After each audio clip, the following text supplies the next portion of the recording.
Hello guys, இன்னைக்கு ஒரு குட்டி vlog தான் பார்க்க போகிறோம். ரொம்ப நாள் நான்வெஜ் சாப்பிடாதனால திடீர்னு non veg cravings, chicken kebab with biryani சாப்பிட்ணும் அப்படின்னு சொல்லிட்டு எல்லோரும் பிரியாணி வித் கபாப் சொல்லுவாங்க. நான் கபாப் வித் பிரியாணின்னு சொல்லும் போது எங்களுக்கு பிரியாணி கபாப்காண்டி தான் இப்போ பிரியாணி தேவைப்படுது. சரி ஓகே சாப்பிட்லாம் அப்படின்னு சொல்லிட்டு, இருந்தாலும் ஒரு தட்டு ஃபுல்லாக நான் ஒரு வீடியோ பார்த்தேன் நான் யூடியூப்பில், தட்டு ஃபுல்லாக பிரியாணி அப்படியே சிக்கன் கபாப் அது மேலே போட்டு வச்சுருந்தாங்களா. உடனே அது பார்த்தோன்னே இந்த மாதிரி தான் சாப்பிட்ணுன்னு ஒரு ஆசை. சரி நிறைய சாப்பிட போகிறேன் அப்படின்னு சொல்லிட்டு எங்கள் மாமா கிட்ட சொன்னதும் ஓகே சிக்கன்லாம் எடுத்துகிட்டு வந்து கொடுத்துறாரு.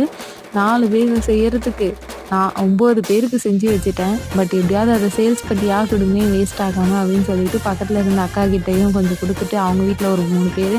ஸோ அவங்களாலையும் எவ்வளோ சாப்பிட முடியும், என்ன பண்ணுறது, கொடுத்தாச்சு. பட் பேலன்ஸ் நிறையவே இருந்தது.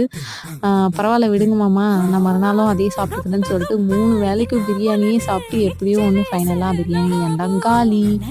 ஸோ இப்படி தான் எங்களுக்கு இந்த டே போச்சு. உங்களுக்கு எப்படி போச்சுன்னு கமெண்ட்